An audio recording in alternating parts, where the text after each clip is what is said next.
Comment traverser cette période si lourde et si particulière, si difficile pour beaucoup d'entre nous, surtout quand on se rend compte que c'est quelque chose qui concerne toute l'humanité. J'ai quand même envie de dire quelque chose, c'est que depuis le début de l'humanité, on vit des choses qui sont innommables.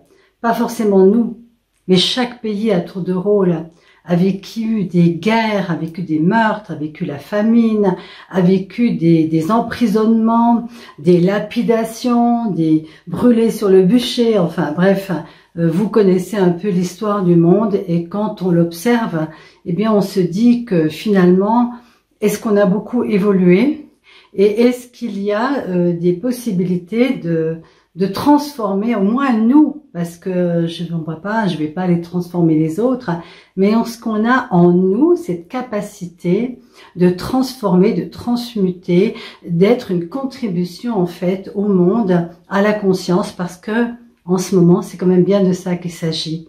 Hein. Est-ce que l'on est conscient? Est-ce que l'on est conscient quand on laisse faire des choses, que notre conscience justement, que notre, vous savez, cet instinct, cette intuition intérieure dit non, non, non, mais ça c'est pas possible. Hein. Combien de fois nous nous coupons de notre intuition? Et l'intuition, c'est je dirais, c'est la guidance, hein. C'est le GPS de la conscience, comme je l'appelle. Hein. C'est ce moment où tout d'un coup, au fond de nous, il y a une contradiction avec ce qu'on perçoit, ce qu'on sent, un élan, et puis tout ce qu'on nous a appris, tout ce qu'on nous dit, les informations qu'on nous donne. Eh bien, quand on est dans cette espèce de ballottement, hein, entre cet élan intérieur et puis le mental qui ronronne, eh bien, c'est que justement, on est pris dans cette dualité de l'incarnation, de l'identité, de je suis ceci, je suis cela, ma vie doit être comme ça, hier ça s'est passé comme ça, c'est pour ça qu'aujourd'hui je vais pas bien, et demain qu'est-ce qui va se passer, etc. Et ça c'est le mental est quelque chose de terrible quand on est complètement identifié. J'accompagne les gens vers l'éveil à la joie, l'éveil de conscience, et j'avais vraiment envie de partager dans cette petite vidéo des outils qui peuvent nous aider, si nous le choisissons, à traverser avec plus de zénitude, plus de créativité, de confiance, de joie et moins de peur. Cette période assez chaotique que l'humanité est en train de traverser. Mais comme vous le savez sans doute, le chaos, eh bien, c'est quelque chose qui nous fait peur, mais qui en même temps, quand tout est détruit ou quand tout s'écroule, eh bien, on est obligé de trouver des ressources et on l'a toutes et tous plus ou moins vécu à un niveau individuel. Si vous regardez l'introspection de votre vie, vous allez vous souvenir et vous rendre compte qu'il y a eu des moments que vous avez jugés horribles dans votre vie, où vous avez perdu des êtres chers, où vous avez peut-être divorcé, déménagé, perdu un travail, que sais-je. Et puis, dans cet anéantissement de l'instant, il y a des ressources qui sont arrivées, surtout si vous aviez en vous une vivance, quoi. Et il y a en chacun de nous une vivance. La vie nous traverse, la vie nous porte, la vie nous soulève. Et ce qui nous empêche de trouver ces ressources, eh bien, c'est les conditionnements qu'on a dans notre mental qui tournent en boucle. Les conditionnements, les habitudes de pensée, hein, qui vont toujours nous montrer le terrible, le catastrophique, etc.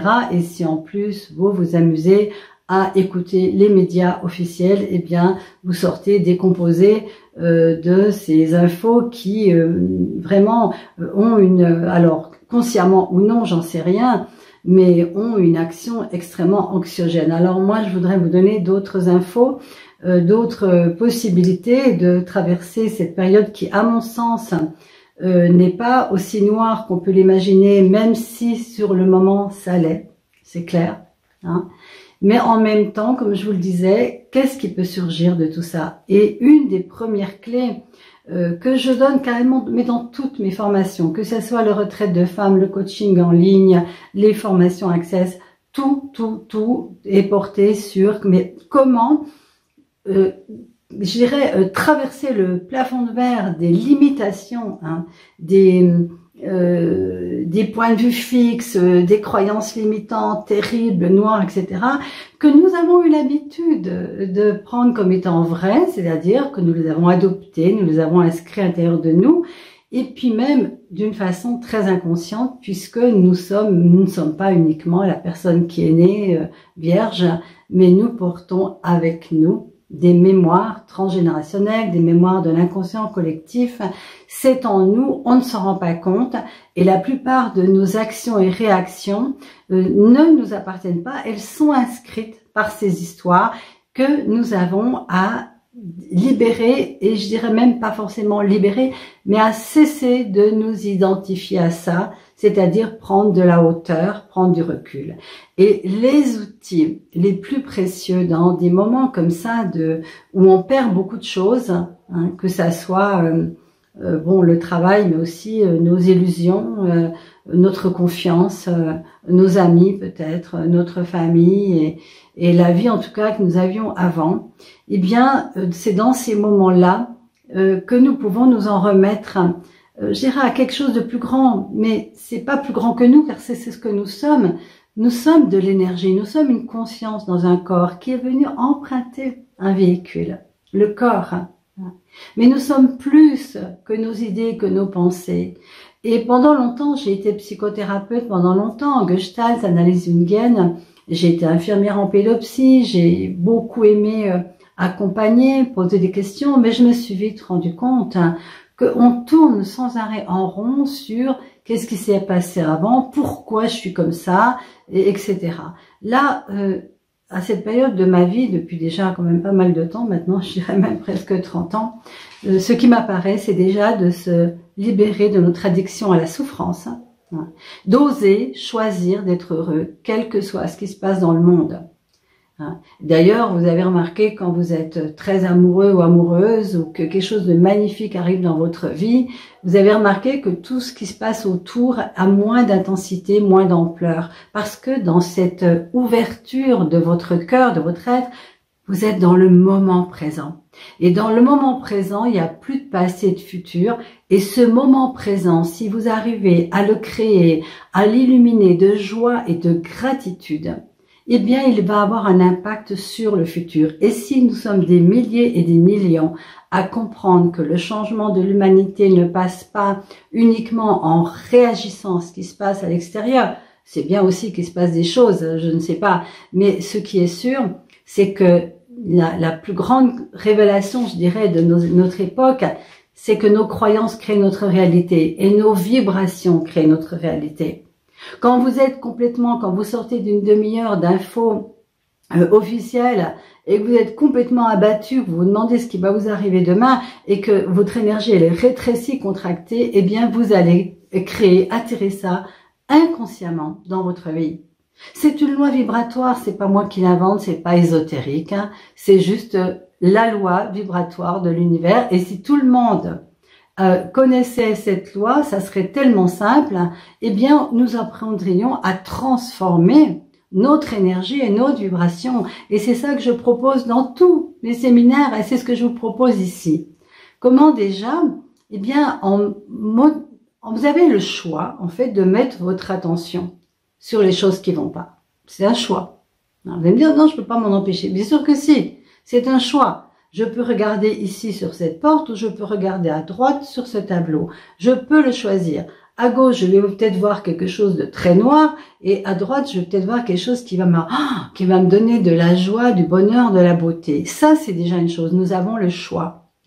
Et puis, il y a des questions, ces fameuses questions ouvertes dont je parle tout le temps, mais de demander quoi d'autre est possible. Quoi d'autre est possible, c'est vraiment le passe-partout, c'est la question qu'on n'a pas le temps, besoin de se souvenir de si c'est compliqué, ça sort tout seul. Pourquoi quoi d'autre est possible? Quoi d'autre est possible? Il y a un élan intérieur qui est là. Quoi d'autre est possible? Et vous envoyez cette vibration dans l'univers.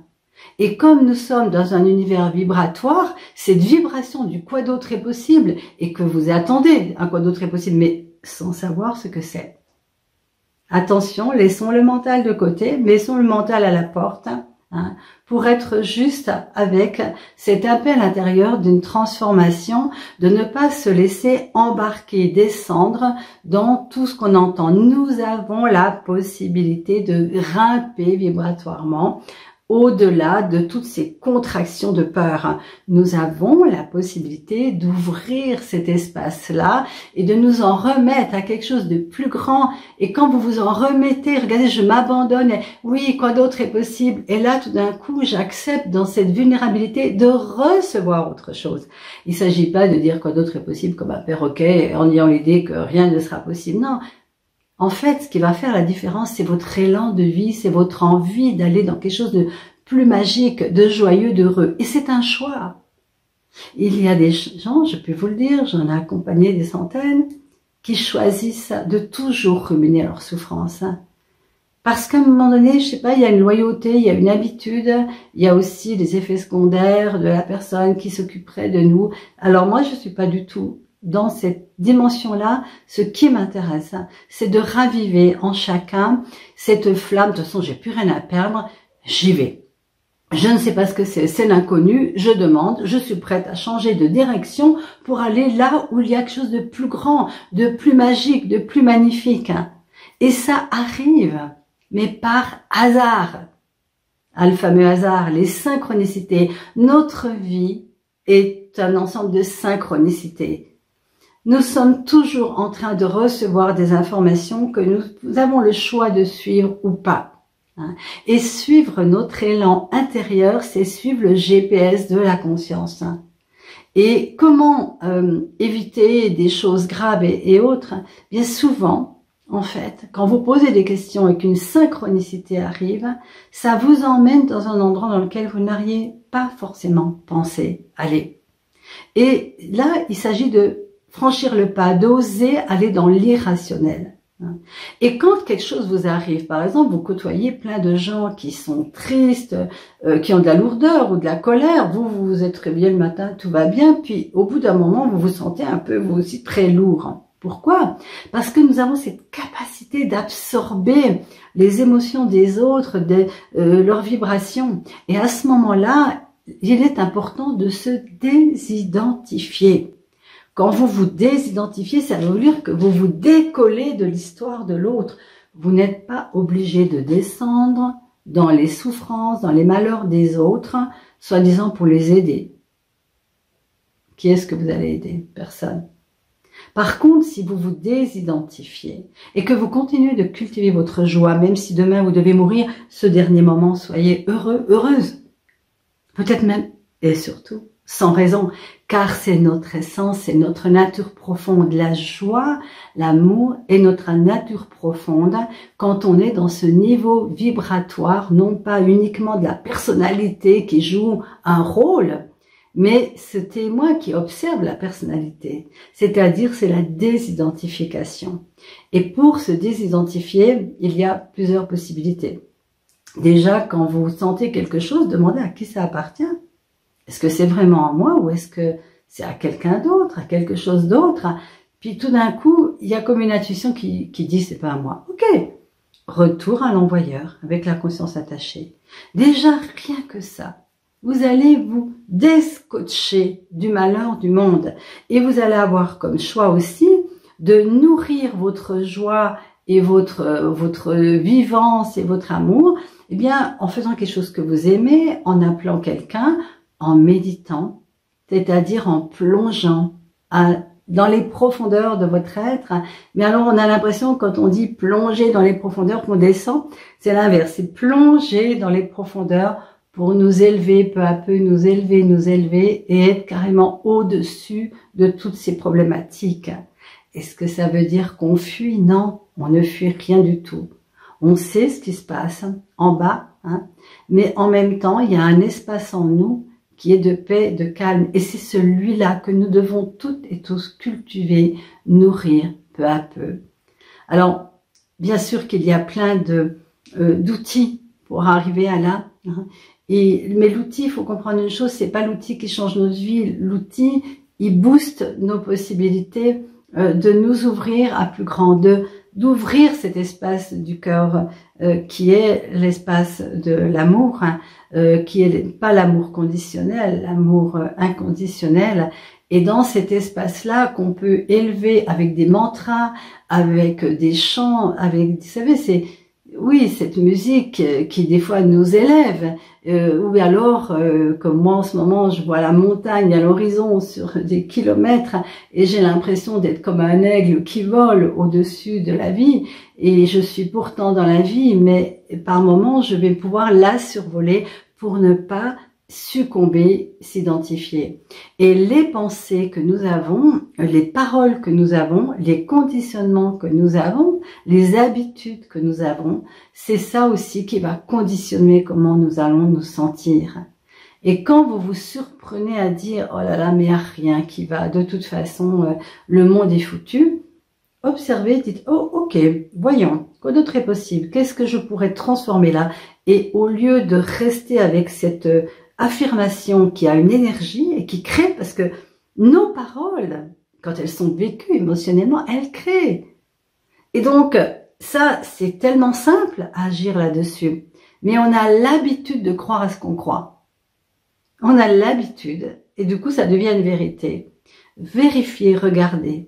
Quand vous parlez, quand vous dites, je sais pas, où la vie est belle, ben, sentez l'énergie. La vie est belle, eh bien c'est une énergie qui va créer, qui va attirer à vous aussi des choses qui vont renforcer le fait que c'est beau. Et en plus, si vous cultivez la gratitude, merci, merci pour ce qui m'est arrivé, merci pour cette rencontre, merci, eh bien vous allez encore plus développer des énergies vibratoires qui vont amener, en fait, par une loi très simple, il n'y a pas de morale dans la loi vibratoire, tu dégages la gratitude, tu vas recevoir des événements, des choses qui vont te permettre de dire « Waouh, merci, merci, encore, encore ». Donc, nous avons du pouvoir beaucoup plus que nous ne croyons.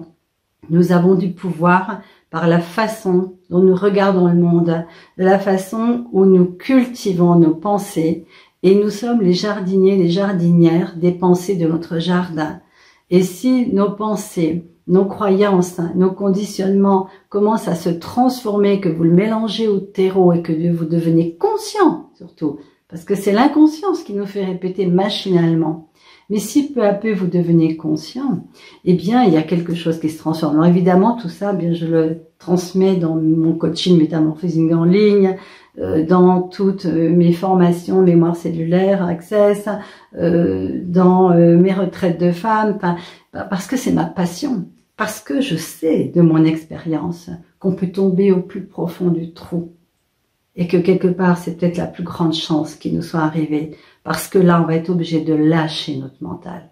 On va être obligé de laisser se casser en petits morceaux et à ce moment-là d'aller dans une vulnérabilité, de baisser toutes nos barrières et de s'en remettre à cette énergie merveilleuse que certains appellent Dieu, d'autres appellent la source, d'autres appellent la conscience. Et tous les sages, les prophètes, les maîtres ont toujours enseigné l'art de la prière. Parce que l'art de la prière, c'est une vibration qui nous élève et nous invite à recevoir autre chose, encore plus grand, mais pas forcément comme on l'imaginerait.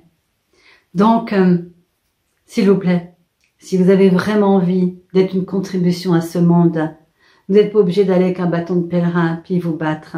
Vous pouvez tout simplement à chaque instant transformer, modifier vos pensées.